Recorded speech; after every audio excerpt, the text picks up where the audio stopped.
ಈ ಕೂಟಕ್ಕೆ ಬಂದಿರುವಂಥ ನಿಮ್ಮನ್ನು ಸಹ ಮತ್ತೊಂದು ಸಾರಿ ಹೊಂದಿಸಿ ಯಾವ ನಡೆಸ್ತಾನೆ. ಇದು ತುಂಬ ಒಳ್ಳೆಯ ಸಮಯಕ್ಕೆ ಬಂದಿದ್ದೇವೆ. ಹಾಲೆಲೂಯ್ಯ. ದೇವರ ಮಾತನ್ನು ಕೇಳುವಂಥವರು. ಹಾಲೆಲೂಯ್ಯ. ಅದು ತುಂಬ ಒಳ್ಳೆಯದು. ಅದರಿಂದ ದೇವರ ವಾಕ್ಯದ ಕಡೆಗೆ ಹೋಗೋಣ. ಹೆಚ್ಚಿನ ಸಮಯ ತೆಗೆದುಕೊಳ್ಳಲ್ಲ. ತಕ್ಕ ಸಮಯದಲ್ಲೇ ನಿಮ್ಮನ್ನು ನಿಮ್ಮ ಕುಟುಂಬಗಳಿಗೆ ನಾನು ಕಳಿಸೋನಾಗಿರುತ್ತೇನೆ. ದೇವರು ಮಾತನಾಡುವತನು. ಹಾಲೆಲೂಯ್ಯ. ಪಕ್ಕದಲ್ಲಿ ಹೇಳಿ, ದೇವರು ನಿಮಗಾಗಿ ಮಾತಾಡ್ತಾರೆ. ಹೇಳಬೇಕು. ಟೆಲ್ ಮಿ ಪ್ರಭು, ಹೇಳ್ರಿ ಹೇಳಿ, ದೇವ್ರು ನಿಮಗಾಗಿ ಮಾತಾಡ್ತಾರೆ. ಹಾಲೆಲೂಯ್ಯ. ನಂಬೋರು ಕೈ ತಟ್ಟಿ. Thank you Jesus. ತೆಗೆದುಕೊಳ್ಳೋಣ ಈ ಶ್ರಮದಲ್ಲಿ.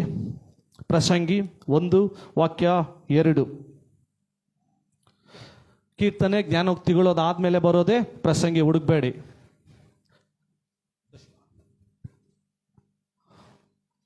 ಹಾಲೆಲೂಯ್ಯ. ಹೋದ್ರಿ ಬೇಗ.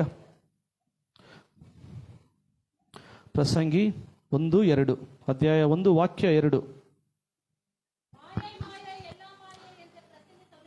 ಆಮೇನ್. ಆಮೇಲೆ ఏంటి?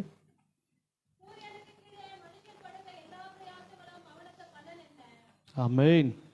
ಹಾಲೆಲೂಯ್ಯ. ಕನ್ನಡದಲ್ಲೂ ಬ್ರೋದಿ. ವ್ಯರ್ಥವೇ ವ್ಯರ್ಥ, ಸಮಸ್ತವೂ ವ್ಯರ್ಥ.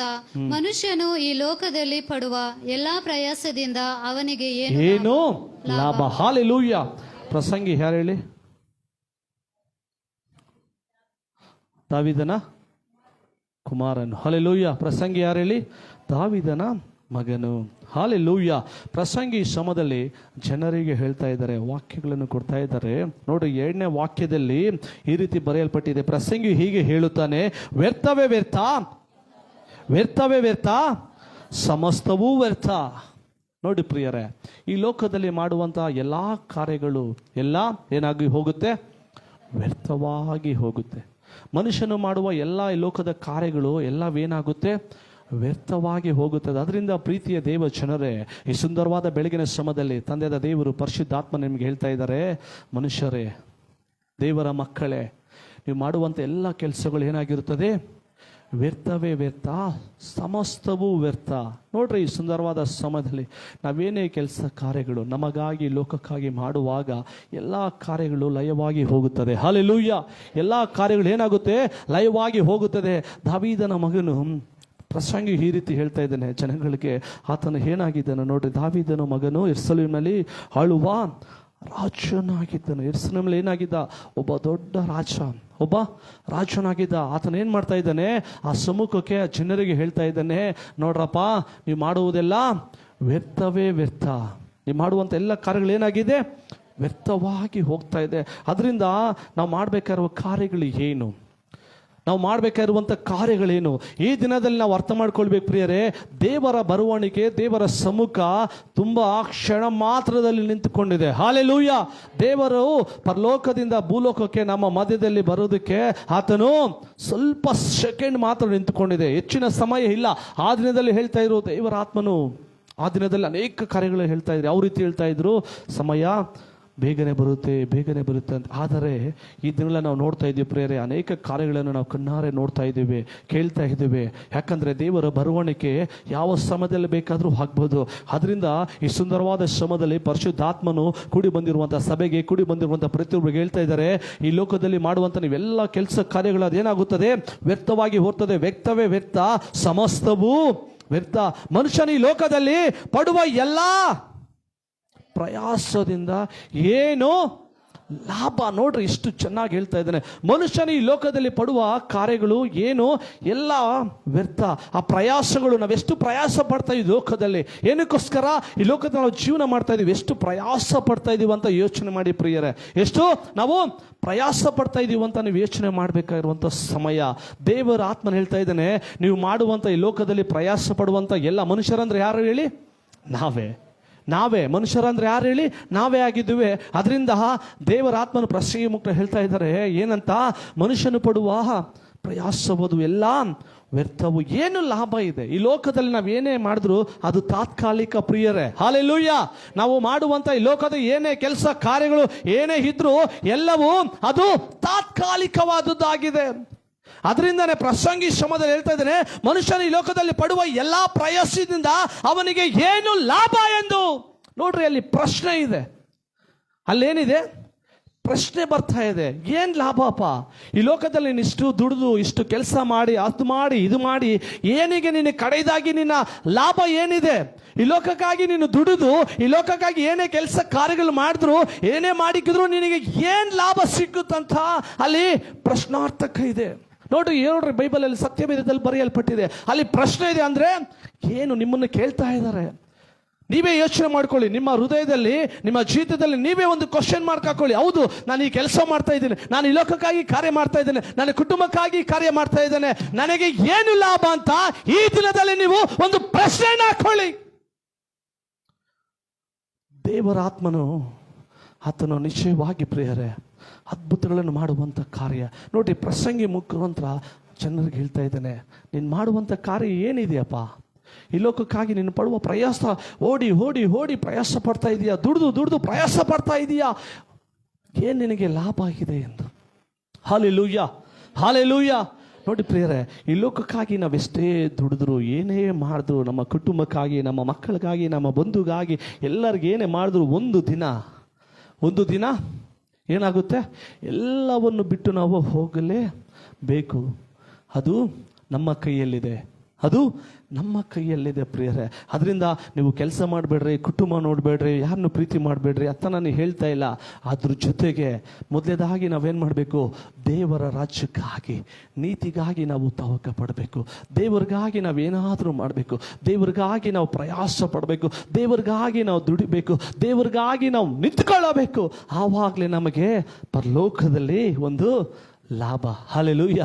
ಪರಲೋಕದಲ್ಲಿ ಒಂದು ಸ್ಥಾನ, ಪರಲೋಕದಲ್ಲಿ ನಮಗೊಂದು ಆಶೀರ್ವಾದ, ಪರಲೋಕದಲ್ಲಿ ನಮಗೆ ಆದ ಒಂದು ಸ್ಥಾನ ಇರುತ್ತೆ ಪ್ರಿಯರೇ. ಅದರಿಂದನೇ ಪ್ರಸಂಗಿ ಅದನ್ನು ಗ್ರಹಿಸಿಕೊಂಡ್ರು. ಪ್ರಸಂಗಿಯವರು ಏನು ಮಾಡಿದ್ರು? ಅದನ್ನು ಗ್ರಹಿಸಿಕೊಂಡ್ರು, ಆತನ ತಿಳಿದುಕೊಂಡ್ರು. ಈ ಲೋಕದಲ್ಲಿ ನಾನು ಏನೇ ಮಾಡಿದ್ರು, ಎಷ್ಟೇ ಮಾಡಿದ್ರು ನನಗೆ ಈ ಲೋಕದಲ್ಲಿ ಏನೂ ಇಲ್ಲ ಅಂತ. ಅದನ್ನ ಗ್ರಹಿಸಿಕೊಂಡಂಥ ಮಗನು ಜನರಿಗೆ ಹೇಳ್ತಾ ಇದ್ದಾನೆ, ಏನಂತ? ಮನುಷ್ಯನು ಪಡುವ ಪ್ರಯಾಸವು ಏನು? ಮನುಷ್ಯರಿಗೆ ಏನು ಲಾಭ? ಹಾಲೆಲೂಯಾ. ಮನುಷ್ಯರಿಗೆ ಏನು ಲಾಭ ಎಂದು ಪ್ರಿಯರೇ. ಅದರಿಂದ ನಾವು ಅರ್ಥ ಮಾಡ್ಕೊಬೇಕು ಪ್ರಿಯರೇ. ದೇವರಿಗಾಗಿ ಸಮಯ ಕೊಡಿ, ದೇವರ ಸಮ್ಮುಖಕ್ಕಾಗಿ ಸಮಯ ಕೊಡಿ, ದೇವರ ರಾಜ್ಯಕ್ಕಾಗಿ ಸ್ವಲ್ಪ ದುಡಿಯಿರಿ. ನಿಮಗೆ ಅದಕ್ಕೆ ತಕ್ಕ ಪ್ರತಿಫಲ, ತಕ್ಕ ಆಶೀರ್ವಾದ ತಂದೆಯಾದ ದೇವರು ನಿಶ್ಚಯವಾಗಿ ಈ ಲೋಕದಲ್ಲೂ ಕೊಡ್ತಾರೆ ಮತ್ತು ಪರಲೋಕದಲ್ಲೂ ಸಹ ಆತ ನಿಶ್ಚಯವಾಗಿ ಕೊಡಲು ಶಕ್ತನಾಗಿದ್ದಾನೆ. ನಂಬುವವರ ಕೈಗಳು ತಟ್ಟಿ ದೇವರಿಗೆ ಮಹಿಮೆಯನ್ನು ಘನತೆಯನ್ನು ಸಲ್ಲಿಸೋರಾಗ್ರಿ. ಅದು ಮಾತ್ರ ಅಲ್ಲದೆ ಇನ್ನೊಂದು ವಾಕ್ಯವನ್ನು ಓದಿಕೊಳ್ಳೋಣ ಈ ಶ್ರಮದಲ್ಲಿ. ಅದೇ ಪ್ರಸಂಗಿ 12:1 ಯಾರಾದರೂ ಓದಿ. Thank you Jesus. ಪ್ರಸಂಗಿ 12:1. ಕಷ್ಟದ ದಿನಗಳು ಸಂತೋಷವಿಲ್ಲವೆಂದು ನೀನು ಹೇಳುವ ವರ್ಷಗಳು ಸಮೀಪಿಸುವವರೆಗೆ ಯೌವನದಲ್ಲಿಯೇ ನಿನ್ನ ಸೃಷ್ಟಿಕರ್ತನನ್ನು ಸ್ಮರಿಸು. ಹಾಲೆಲೂಯಾ.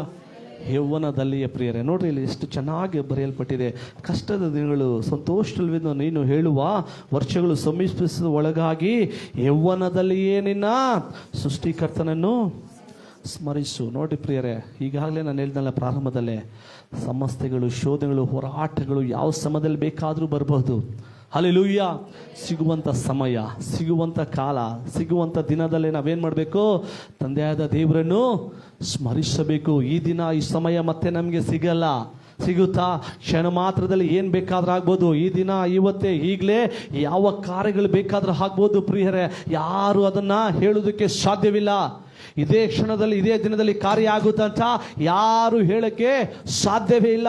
ನೋಡ್ರಿ, ಕಷ್ಟದ ದಿನಗಳು ನಿಮಗೆ ಸಂತೋಷವಿಲ್ಲವೆಂದು ನೀನು ಹೇಳುವ ವರ್ಷಗಳು ಸಮೀಪಿಸುವ ಒಳಗಾಗಿ ಯೌವನದಲ್ಲಿಯೇ. ನೋಡ್ರಿ, ಕಷ್ಟ ದಿನಗಳು ಯಾವಾಗ ಸಮೀಪವಾಗಿರುತ್ತೋ ಗೊತ್ತಿರಲ್ಲ, ಯಾವಾಗ ಬರುತ್ತೋ ಗೊತ್ತಿರಲ್ಲ, ಹೋರಾಟಗಳು ಯಾವಾಗ ಬರುತ್ತೋ ಗೊತ್ತಿರಲ್ಲ, ಬಲಹೀನತೆಗಳು ಯಾವಾಗ ಬರುತ್ತೋ ಗೊತ್ತಿಲ್ಲ, ಶತ್ರುಗಳು ಯಾವಾಗ ಬರ್ತಾರೋ ಗೊತ್ತಿರಲ್ಲ.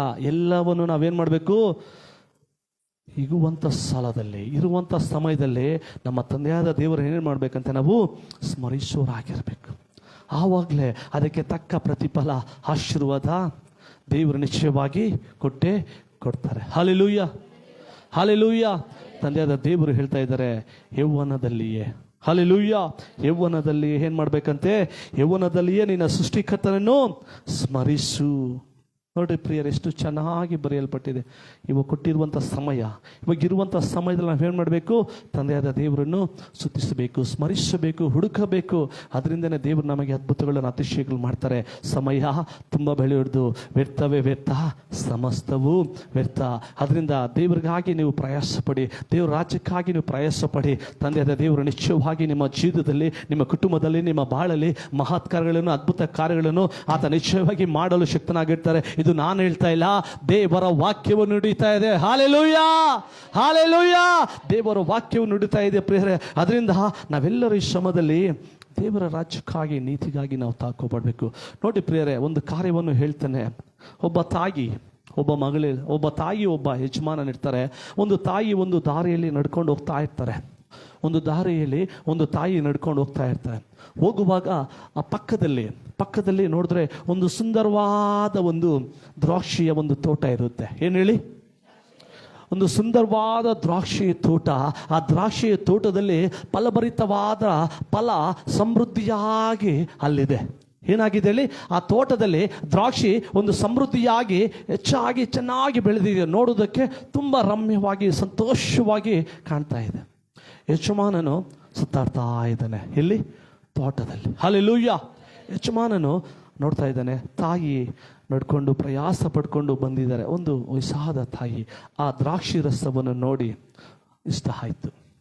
ಅದಕ್ಕಿಂತ ಮುಂಚೆ ಆ ಮಗಳಿಗೆ ತುಂಬ ಏನಾಗಿತ್ತು? ಹೊಟ್ಟೆ ಹಸಿವಾಗಿತ್ತು, ಆಹಾರ ಬೇಕಾಗಿತ್ತು. ಆ ದಾರಿಯ ಮಗಳಲ್ಲಿ ಏನೂ ಸಿಕ್ಕಿರಲಿಲ್ಲ.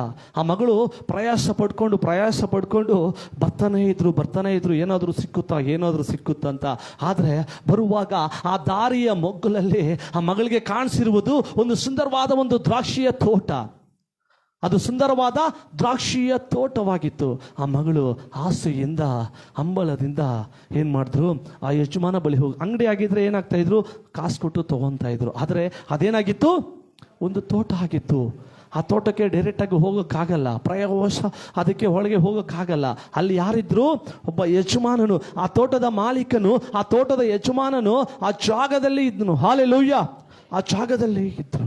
ಆವಾಗ ಆ ತಾಯಿ ಒಂದು ಹೊಡೆ ಹೋಗಿ, ಯಜಮಾನ್ರೆ ಊಟ ಮಾಡೋಕ್ಕೆ ಹೊಟ್ಟೆಗೆ ತುಂಬ ಹಸಿವಾಗ್ತಾ ಇದೆ, ಒಂದೇ ಸ್ವಲ್ಪ ದ್ರಾಕ್ಷಿ ನನಗೆ ಕೊಡಿ ಅಂತ ಒಂದು ದಾಹದಿಂದ ಆ ಮಗಳು ಆ ಯಜಮಾನ ಬಳಿ ಕೇಳಿದ್ರು.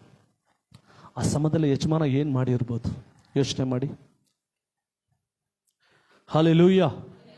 ನೀವೇ ಒಬ್ಬರು ಯಜಮಾನ ಆಗಿದ್ರು, ಯಾರೋ ಒಬ್ಬರು ಬಂದರು, ಮನಸ್ಫೂರ್ತಿಯಾಗಿ ಹೇಳಿ ಏನು ಮಾಡ್ತೀರಾ ಅಂತ. ಎಷ್ಟು ಜನ ಕೊಡ್ತಾ ಇದ್ರು? ನಿಜ ಹೇಳಬೇಕು. ಎಲ್ಲರೂ ಕೊಡ್ತಾ ಇದ್ರಾ? ಹಲ್ಲೆಲೂಯಾ. ನಿಜವಾಗಿ ಕೊಡ್ತಾ ಇದ್ರಾ? ಕೆಲವರು ಪಮ್ಮ, ಕೆಲವ್ರು ಏನು ಮಾಡ್ತಾಯಿದ್ರು? ಮುಂದೆ ಹೋಗಮ್ಮ ಅನ್ನೋರು ಇದ್ದಾರೆ ಇಲ್ವಾ? ಯಾಕಂದರೆ ತುಂಬ ಜನ ಕೊಡೋರು ಯಾರು ಇಲ್ಲೆಲ್ಲ ತೆಗೆದುಕೊಳ್ಳೋರೆ, ಎಲ್ಲರೂ ತೆಗೆದುಕೊಳ್ಳೋರೆ. ಅಯ್ಯೋ ಸ್ವಲ್ಪ ಇದ್ರೆ ನನಗೆ ಲಾಭ ಆಗುತ್ತೆ, ಒಂದು ಕಿತ್ಕೊಟ್ರೆ ನನಗೇನು ಲಾಭ? ಯಾರೋ ಅವರು ನಮಗೆ, ನಮ್ಮ ಇಂಟ್ರೆಸ್ಟ್, ಅವರು ನಮ್ಮ ಸ್ನೇಹಿತರ, ನಮ್ಮ ಬಂಧುನ, ನಮ್ಮ ಬಳಗನ, ಇಲ್ಲ ನನ್ನ ಮಗಳ, ನಮ್ಮ ತಾಯಿನ, ನಮ್ಮ ಅತ್ತೆನ ಅಂತ ನೆನೆಸಿ ಏನು ಮಾಡ್ತಿದ್ರು ಕೆಲವರು? ಮುಂದಕ್ಕೆ ಹೋಗು. ಕೆಲವೊಂದು ಸಮಯದಲ್ಲಿ ನಾವು ಹಂಗೆ ಮಾಡ್ತೀವಲ್ಲ ಪ್ರಿಯರೇ. ಕೆಲವೊಂದು ಸಮಯದಲ್ಲಿ ನಾವು ಸಹ ಯಾರೋ ಒಬ್ಬರು ಹೊಟ್ಟೆ ಹಸಿವೆಯಿಂದ, ಒಂದು ತಾಯಿನೋ ಒಂದು ಯಾರೋ ಒಬ್ಬರು ಬಂದಾಗ ಸಮ್ಟೈಮ್ ನಮ್ಮ ಹತ್ರ ಇದ್ರು, ನಾವೇನು ಮಾಡ್ತೀವಿ? ಕೊಡೋದಕ್ಕೆ ಒಂದು ಹೆಜ್ಜೆ ಏನು ಮಾಡಿರ್ತೀವಿ? ಒಂದು ಹೆಜ್ಜೆ ಹಿಂದೆ ಹಾಕಿರ್ತೀವಿ ಪ್ರಿಯರೇ. ಎಷ್ಟೋ ಜನರು ಆ ಕಾರ್ಯಗಳು ಮಾಡ್ತಾ ಇದ್ದಾರೆ. ಎಷ್ಟೋ ಜನರು ಆ ಕಾರ್ಯಗಳು ಮಾಡ್ತಾರೆ. ಅವ್ರ ಹತ್ರ ಎಷ್ಟೇ ಇದ್ದರೂ ಕಷ್ಟದಲ್ಲಿ, ದುಃಖದಲ್ಲಿ, ಹೋರಾಟಗಳಲ್ಲಿ, ಬಲಹೀನತೆಯಲ್ಲಿದ್ದಾಗ ಅವ್ರಿಗೆ ಒಂದು ಕಾರ್ಯವನ್ನು ಮಾಡಬೇಕು, ಅವ್ರಿಗೊಂದು ಏನಾದರೂ ಕೊಡಬೇಕಂತ ಮನಸ್ಸು ಬರಲ್ಲ.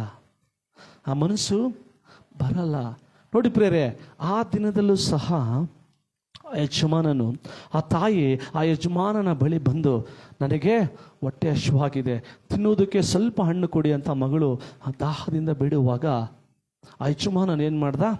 ಹೊರಗಡೆ ಹೋದ. ಎಲ್ಲಿ? ಅಲ್ಲೊಂದು ಮನೆ ಇರುತ್ತೆ, ಮನೆ ಹೊರಗೆ ಹೋದ. ಅಜ್ಜಿ 5 ನಿಮಿಷ ಕಾದ್ರು, ಅರ್ಧ ಗಂಟೆ ಕಾದ್ರು, 1 ಗಂಟೆ ಕಾದ್ರು. ಎಷ್ಟೊತ್ತು ಕಾದ್ರು? 1 ತಾಸು, 1 ಗಂಟೆ ಇನ್ನೂ ಹೆಚ್ಚಾಗಿ ಮಗಳಲ್ಲೇ ಸ್ವಲ್ಪ ಹೊತ್ತು ಕುಂತ್ಕೊಂಡ್ರು. ಯಜಮಾನನ್ ಬರ್ತಾರೆ, ನನಗೆ ತಿನ್ನೋದಕ್ಕೆ ಸ್ವಲ್ಪ ದ್ರಾಕ್ಷಿ ಕೊಡ್ತಾರೆ ಅಂತ ಆಲೋಚನೆ ಮಾಡುತ್ತಾ ಕಡೆಯದಾಗಿ ಅಜ್ಜಿ ಏನು ಮಾಡಿದ್ರು, ಆ ಯಜಮಾನನು ಬರೋದು ಗೊತ್ತಾಗಿಲ್ಲ ಏನೋ ಗೊತ್ತಿಲ್ಲ, ಆ ಯಜಮಾನನು ಬರಲ್ಲ ಅಂತ ಏನು ಮಾಡಿದ್ರು, ಅಜ್ಜಿ ಏನು ಮಾಡಿದ್ರು, ಓಕೆ ನನಗೆ ಇಲ್ಲಿ ಆಶೀರ್ವಾದ ಸಿಗ್ತಾ ಇಲ್ಲ, ನನಗೆ ತಿನ್ನೋದಕ್ಕೆ ಇಲ್ಲಿ ಊಟ ಸಿಗ್ತಾ ಇಲ್ಲ. ಅಲ್ಲಿಂದ ತಾಯಿ ಏನು ಮಾಡಿದ್ರು, ಪ್ರಯಾಸ ಪಡ್ಕೊಂಡು ಬಂದರು. ಎಲ್ಲೋ ಜಾಗದಲ್ಲಿ ನನಗೆ ಆಹಾರ ಸಿಕ್ತು ಎಂಬ ನಂಬಿಕೆ ಇಂದ ಮಗಳು ಏನು ಮಾಡಿದ್ರು, ಅಲ್ಲಿ ಹೋದ್ರು. ಆದರೆ ಸಮಯ ಮಗನ ಹತ್ರ ಮಾತಾಡಿದ್ರು. ಯಜಮಾನನು ಹೋಗಿ ಬರೋದಕ್ಕಿಂತ ಮುಂಚೆ ಏನಾಯ್ತು, ತಡವಾದ ಮಗಳು ಏನು ಮಾಡಿದ್ರು, ನಾನು ಬಂದಿರೋ ದಾರಿಗೆ ಸುಂಕ ಇಲ್ಲ, ನನ್ನ ದಾರಿ ನನ್ನ ಪ್ರಯಾಣ ಮುಂದಕ್ಕೆ ಬೆಳೆಸೋಣ ಅಂತ ಆ ತಾಯಿ ಸ್ವಲ್ಪ ದೂರದಲ್ಲಿ ಹೋದರು. ಆವಾಗ ಯಜಮಾನನು ಓಡಿ ಬರ್ತಾ ಇದ್ದಾನೆ. ಓ ತಾಯಿ ಬಾಯಿಲಿ ಕೂಗ್ತಾ ಇದ್ದಾರೆ, ತಾಯಿ ಬಾಯಿಲಿ ನೀನು ಎಂದು ಕೂಗುವಾಗ ಯಾರೋ ಕರೀತಾ ಇದ್ದಲ್ಲಂತ ಆ ತಾಯಿ ಹಿಂದೆ ತಿರುಗಿ ನೋಡಿದಾಗ ಆ ಯಜಮಾನನು ಮತ್ತೆ ತಾಯಿ ಬಂದರು. ಯಾಕೆ ತಾಯಿ ನೀವು ಹೋಗ್ತಾರೆ? ಇಲ್ಲ ಯಜಮಾನ್ರೆ, ಇಷ್ಟೊತ್ತವರೆಗೂ ವೆಯ್ಟ್ ಮಾಡಿದೆ, ನೀವು ಬಂದಿಲ್ಲ. ನಾನು ವೆಯ್ಟ್ ಮಾಡಿದೆ, ನೀವು ಬಂದಿಲ್ಲ. ಆಗ ಆ ಯಜಮಾನನು, ನೋಡಮ್ಮ, ಅಲ್ಲಿಂದ ನೀನು ಪ್ರಯಾಸ ಪಡ್ಕೊಂಬಂದೆ, ನೀನು ಕೇಳಿದೆ, ಏನೋ ನೀನು ಇಲ್ಲಿ ಕೇಳಿದ್ರು ಸ್ವಲ್ಪ ನಾನು ನೀನು ಕೊಟ್ಬಿಟ್ರೆ ನೀನು ತಿನ್ಬಿಟ್ಟು ಹೋಗ್ತಾ ಇದ್ದೆ, ನಿನ್ನ ಪ್ರಯಾಣ ಇನ್ನೂ ಎಷ್ಟು ದೂರ ಇದೆ ನನಗೆ ಗೊತ್ತಿಲ್ಲ, ಅದರಿಂದ ನಿನಗೆ ಸಮೃದ್ಧಿಯಾಗಿ ಕೊಡಬೇಕಂತ ನಾನೇನು ಮಾಡ್ತಾ ಇದ್ದೆ, ಒಂದು ಬುಟ್ಟಿ ದೊಡ್ಡದಾಗಿ ನೋಡ್ತಾ ಇದ್ದೆ. ನನಗೆ ಫಲಭರಿತವಾದ ಎಲ್ಲ ಕಾರ್ಯಗಳನ್ನು ದೇವ್ರು ನನಗೆ ಕೊಟ್ಟಿದ್ದಾರೆ, ಅದರಿಂದ ನಿನಗೆ ನಾನು ಸಮೃದ್ಧಿಯಾಗಿ ಕೊಡಬೇಕೆಂಬ ಆತುರದಿಂದ ನಾನೇನು ಮಾಡ್ತಾ ಇದ್ದೆ, ಹುಡುಕ್ತಾ ಇದ್ದೆ, ನಿನಗೆ ಎಷ್ಟು ಕೊಡಬೇಕು, ಏನು ಕೊಡಬೇಕಂತ ನನಗೆ ಗೊತ್ತಾಗ್ತಾ ಇಲ್ಲ. ಹಾಗಾಗಿ ನಿನ್ನನ್ನು ಹೆಚ್ಚಾಗಿ ಕೊಟ್ಟು ನಿನ್ನನ್ನು ಆಶೀರ್ವದಿಸಬೇಕಂತ ನಾನು ಒಂದು ಬುಟ್ಟಿ ನೋಡ್ತಾ ಇದ್ದೆ. ಆ ಬುಟ್ಟಿ ತುಂಬ ದ್ರಾಕ್ಷಿ ತೊಗೊಂಬಂದು ಅಜ್ಜಿ ಕೊಟ್ಟರು, ನೀನು ತಗೊಳಕು. ಆ ಮಗಳು ಸಂತೋಷದಿಂದ ಏನು ಮಾಡಿದ್ರು, ತಗೊಂಡೋದ್ರು. ಆ ಮಗಳು ಯೋಚನೆ ಮಾಡಿದ್ರು, ಅಯ್ಯೋ ಅಲ್ಲಿಂದ ಪ್ರಯಾಸ ಪಡ್ಕೊಂಬಂದೆ, ನಾನು ಸ್ವಲ್ಪ ಕೇಳಿದೆ, ಇವತ್ತು ಮಾತ್ರ ನಾನು ಕೇಳಿದೆ, ಆದರೆ ಯಜಮಾನನು ಹಲ್ಲೆಲೂಯಾ, ಆ ಯಜಮಾನ ನನಗೇನು ಮಾಡ್ದ, ಸಮೃದ್ಧಿ ಆಗಿ ಕೊಟ್ಟ. ಕೆಲವೊಂದು ಸಮಯದಲ್ಲಿ ಪ್ರಿಯರೇ, ನಾವು ಕರ್ತನಿಗಾಗಿ ಪ್ರಯಾಸ ಪಡುವಾಗ, ಕರ್ತನಿಗಾಗಿ ನಾವು ಕಾರ್ಯಗಳು ಮಾಡುವಾಗ, ನಮ್ಮ ಜೀವಿತದಲ್ಲಿ, ನಮ್ಮ ಕುಟುಂಬದಲ್ಲಿ, ನಮ್ಮ ಬಾಳಲ್ಲಿ ದೇವರು ಒಂದು ದೊಡ್ಡದಾದ ಅದ್ಭುತವನ್ನು ಇಟ್ಟಿರ್ತಾರೆ. ಹಲ್ಲೆಲೂಯಾ. ಈ ಲೋಕದಲ್ಲಿ ನಾವು ಪಡುವಂಥ ಎಲ್ಲ ಕೆಲಸ ಕಾರ್ಯಗಳಿಗೆ ಅದು ವ್ಯರ್ಥವಾಗಿ ಹೋಗುತ್ತದೆ, ಅದಕ್ಕೇನು ಲಾಭ ಅಂತ. ಆದರೆ ದೇವರಿಗಾಗಿ ನಾವು ಜೀವಿಸುವಾಗ, ದೇವರಿಗಾಗಿ ನಾವು ಬದುಕುವಾಗ, ಕರ್ತನಿಗಾಗಿ ನಾವು ನಿಂತುಕೊಳ್ಳುವಾಗ, ದೇವರು ನಮಗೆ ಕೊಡಬೇಕಾಗಿರುವಂಥ ಆಶೀರ್ವಾದ ಅದು ತಡವಾದರೂ ಅದು ದೇವರ ಅದ್ಭುತವಾಗಿ ನಿಮಗೆ ಕೊಡಲು ಶಕ್ತನಾಗಿರುತ್ತಾನೆ. ನೋಡಿ ಪ್ರಿಯರೇ, ಸ್ವಲ್ಪ ಆ ಮಗಳು ಕಾದಿ ಇನ್ನೂ ಸ್ವಲ್ಪ ಹೊತ್ತು ಹೋಗ್ಬಿಟ್ಟಿದ್ರೆ ದೂರ ಆಶೀರ್ವಾದ ಸಿಗ್ತಾ ಇರಲಿಲ್ಲ. ದೇವರು ವಾಗ್ದಾನವನ್ನು ಮಾಡುವಂಥ ದೇವರು, ನಿನ್ನನ್ನು ಆಶೀರ್ವದಿಸುವೆನೆಂದು ವಾಗ್ದಾನ ಮಾಡಿದ ದೇವರು ನಿಶ್ಚಯವಾಗಿ ಆತನು ವಾಗ್ದಾನವನ್ನು ಕೊಟ್ಟರೆ ಆಶೀರ್ವಾದ ಕೊಟ್ಟೇ ಕೊಡ್ತಾನೆ. ಹಲ್ಲೆಲೂಯಾ. ತಕ್ಕ ಕಾಲದಲ್ಲಿ ದವ ನೆರವೇರಿಸುವ, ತಕ್ಕ ಕಾಲದಲ್ಲಿ ದರ್ಶನವ ನೆರವೇರಿಸುವ, ತಡವಾದರೂ ನೆರವೇರುವುದು. ಆಮೆನ್. ಹೌದು ಅಪ್ಪ.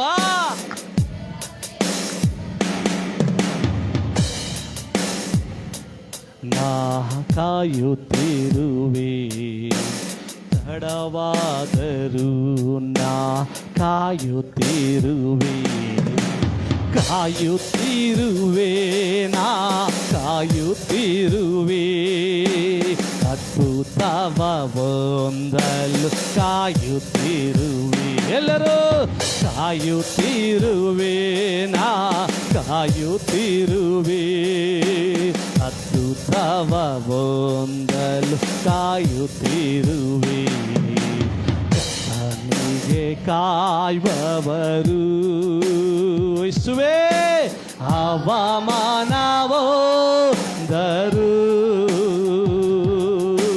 ನಿಜವಾಗಿ ಅಂತ್ಯವುಂಟು. ನಿಮ್ಮ ನಂಬಿಕೆ, ನಿನ್ನ ನಂಬಿಕೆ ಎಂದಿಗೂ ವ್ಯರ್ಥವಾಗದು. ಹೌದು ಪ್ರೀತಿಯ ಚವರೇ, ಕರ್ತನಿಗೆ ಕಾಯುವವರು ಹವಾಮಾನವೊಂದರು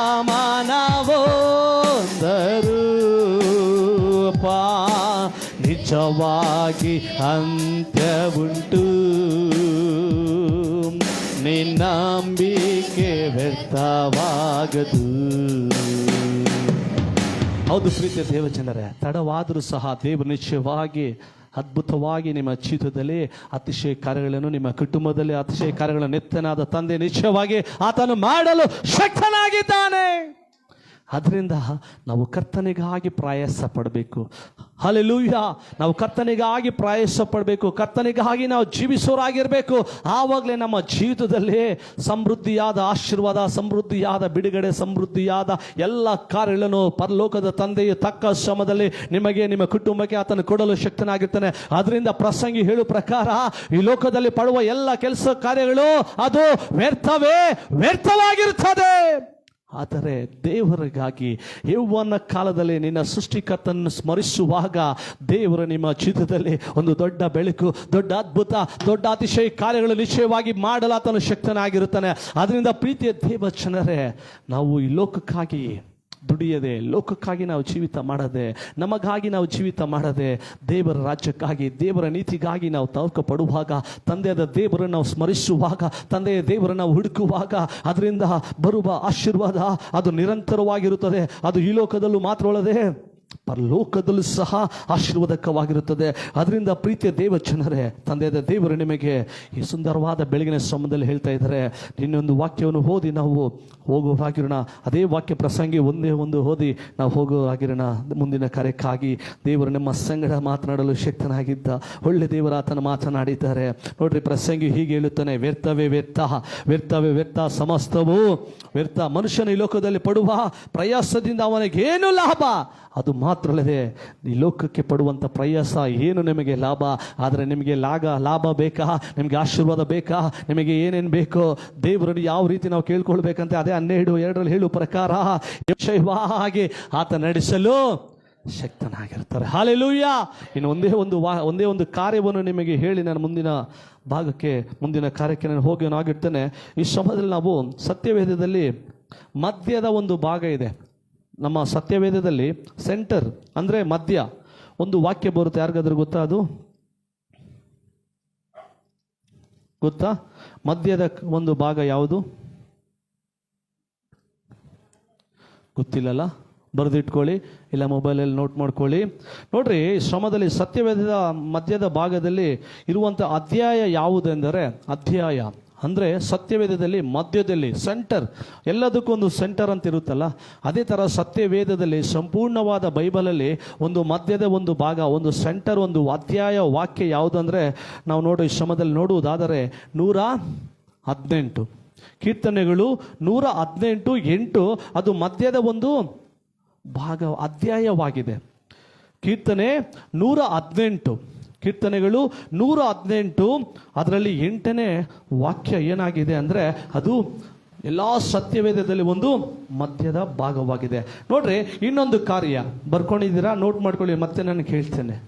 ಹಲ್ಲೆಲೂಯಾ, ಹಲ್ಲೆಲೂಯಾ.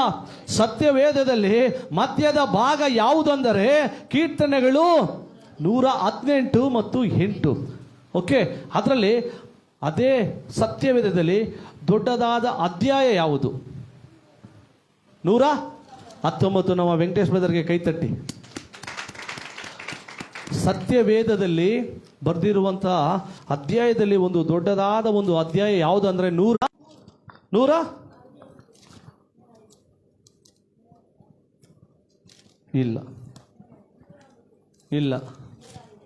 ಇಲ್ಲ.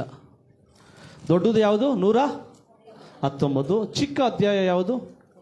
ಬೇಗ ಇಲ್ಲ. 201. 200 ಹಾಂ 11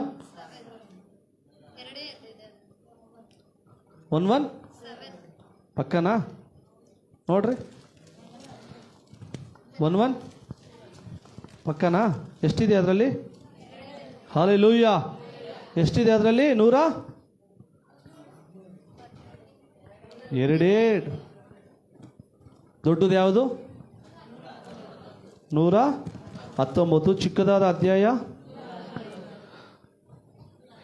ಮತ್ತೆ ಇಡೀ ನಮ್ಮ ಬೈಬಲಲ್ಲಿ ಈ ಕೀರ್ತನೆಯಿಂದ ನೀವು ಯಾರಾದರೂ ಬೇಕಂದ್ರೆ ಆಮೇಲೆ ಕ್ಯಾಲ್ಕುಲೇಷನ್ ಮಾಡ್ಕೊಳ್ಳಿ ಫ್ರೀ ಆಗಿದ್ದರೆ, ಈ ಸತ್ಯವೇದದಲ್ಲಿ ಮಧ್ಯ ಮತ್ತು ಈ 118 ಇದೆಯಲ್ಲ, 118 ವಾಕ್ಯನ ಸೆಂಟ್ರಿಗೆ ನಾವು ತಗೊಂಡ್ರೆ ಆ ಕಡೆಗೆ 554 ಅಧ್ಯಾಯಗಳು ಬರುತ್ತೆ. ಎಷ್ಟು ಹೇಳಿ?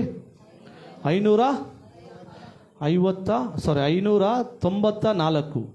594 ಅರ್ಧಕ್ಕೆ ಆ ಕಡೆ ತಗೊಂಡ್ರೆ, ಇನ್ನು ಅರ್ಧ ಈ ಕಡೆ ತಗೊಂಡ್ರೆ ಎಷ್ಟಾಗುತ್ತೆ? 94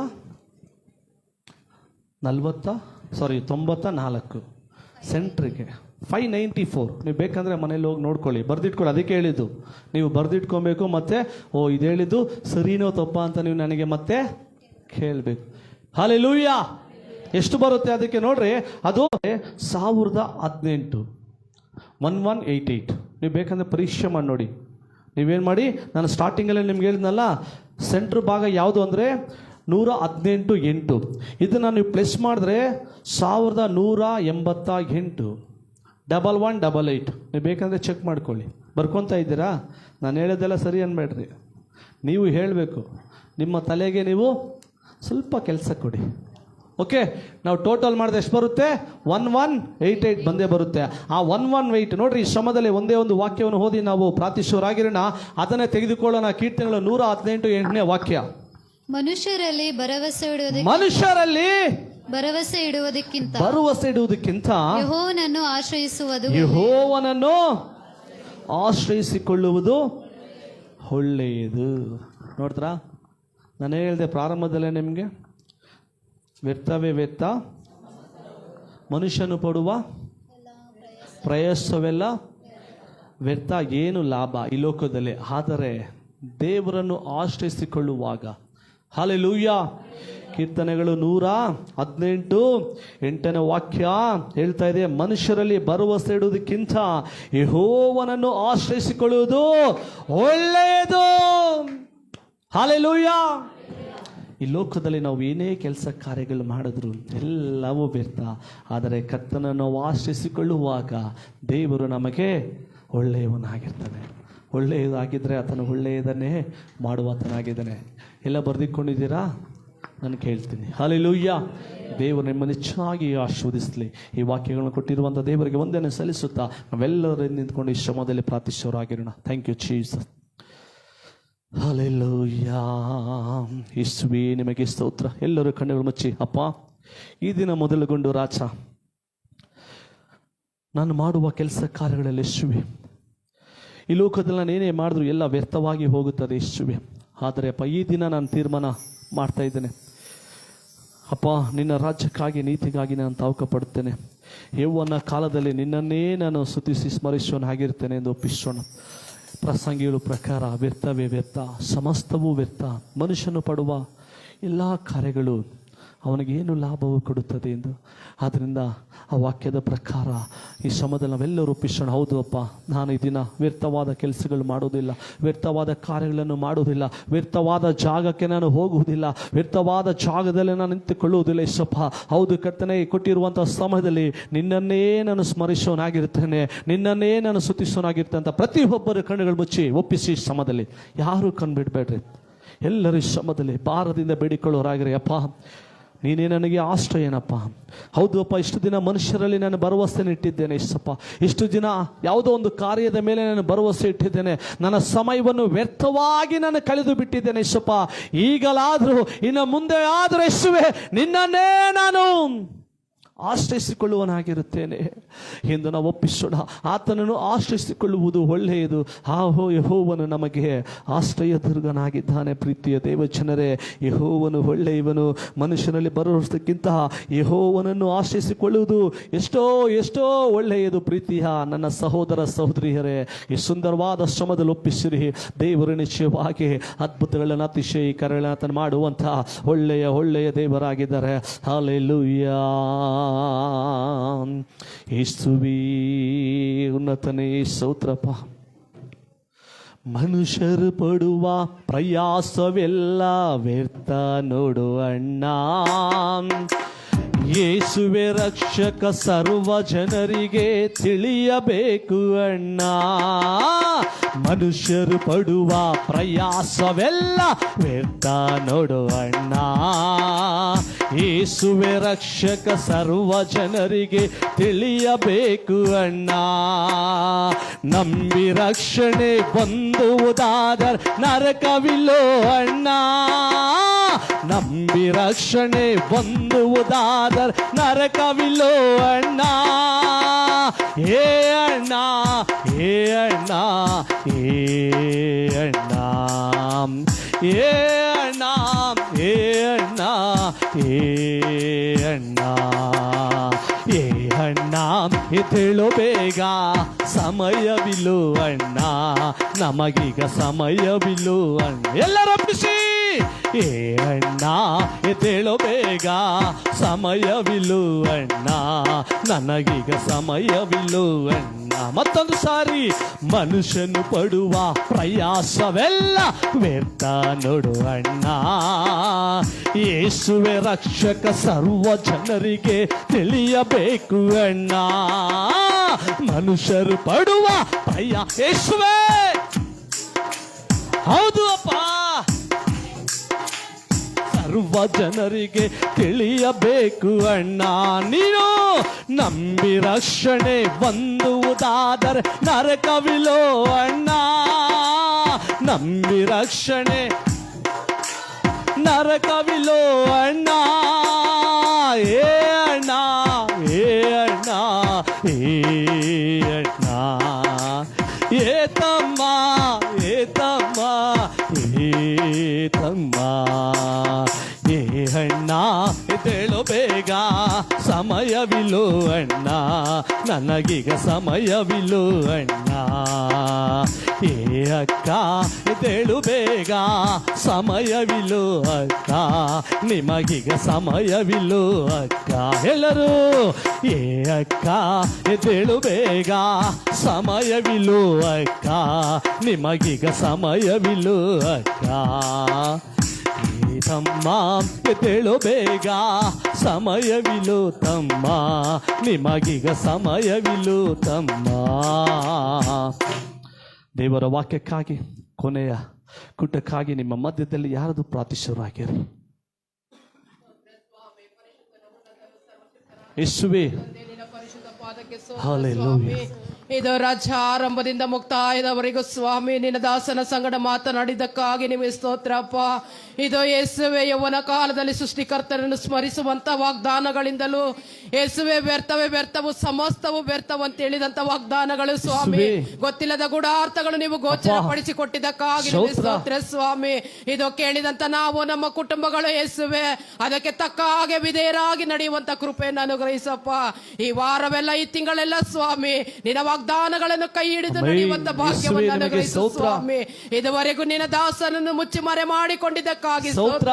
ನಿನ್ನ ದೇವದಾಸನು ಸ್ವಾಮಿ ಇನ್ನು ಅಭಿವೃದ್ಧಿ ಪಡಿಸು, ಆಶೀರ್ವದಿಸು ರಾಜ. ಇನ್ನು ಹೆಚ್ಚಾದ ಗೂಢಾರ್ಥಗಳಿಂದ ತುಂಬಿಸು. ನೀನೇ ನಮ್ಮ ಸಂಗಡ ಇದ್ದು ಕಾದುಕೋ. ಇದು ಯಾವೊಂದು ಬಲಹೀನತೆಗಳು ತಾಕದಂತೆ ಯೇಸುವೆ, ಅಪಮರಣಕರ ವ್ಯಾಧಿಗಳು ಮುತ್ತಿಕೊಳ್ಳದಂತೆ ಸ್ವಾಮಿ. ಇದುವರೆಗೂ ನಮ್ಮನ್ನು ನಮ್ಮ ಕುಟುಂಬಗಳನ್ನು ನಡೆಸುತ್ತವಳ ನಾಮದಲ್ಲಿ ಬೇಡಿ ಹೊಂದಿದ್ದೀನಿ ನನ್ನ ಜೀವವುಳ್ಳ ತಂದೆ. ಆಮೆನ್. ನನ್ನ ಮನವೇ ಕರ್ತನನ್ನು ಕೊಂಡಾಡು.